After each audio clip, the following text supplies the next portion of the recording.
Chapter 18. This is the word that came to Jeremiah from the Lord. Go down to the potter's house, and there I will give you my message. So I went down to the potter's house, and I saw him working at the wheel.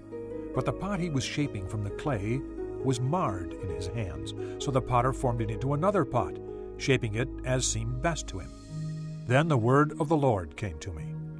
O house of Israel, can I not do with you as this potter does? Declares the Lord.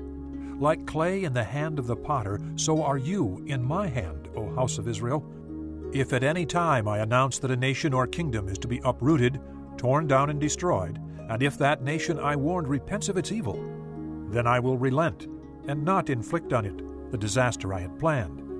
And if at another time I announce that a nation or kingdom is to be built up and planted, and if it does evil in my sight and does not obey me, then I will reconsider the good I had intended to do for it. Now therefore say to the people of Judah and those living in Jerusalem, this is what the Lord says.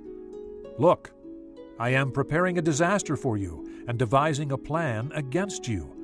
So turn from your evil ways, each one of you, and reform your ways and your actions. But they will reply, it's no use. We will continue with our own plans. Each of us will follow the stubbornness of his evil heart. Therefore, this is what the Lord says. Inquire among the nations. Who has ever heard anything like this? A most horrible thing has been done by virgin Israel. Does the snow of Lebanon ever vanish from its rocky slopes? Do its cool waters from distant sources ever cease to flow? Yet my people have forgotten me. They burn incense to worthless idols, which made them stumble in their ways and in the ancient paths. They made them walk in bypaths and on roads not built up. Their land will be laid waste, an object of lasting scorn. All who pass by will be appalled and will shake their heads. Like a wind from the east I will scatter them before their enemies. I will show them my back and not my face in the day of their disaster. They said, Come, let's make plans against Jeremiah, for the teaching of the law by the priest will not be lost, nor will counsel from the wise, nor the word from the prophets. So come, let's attack him with our tongues, and pay no attention to anything he says. Listen to me, O Lord. Hear what my accusers are saying. Should good be repaid with evil?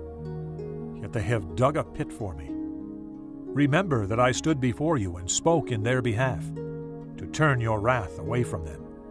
So give their children over to famine. Hand them over to the power of the sword. Let their wives be made childless and widows. Let their men be put to death, their young men slain by the sword in battle.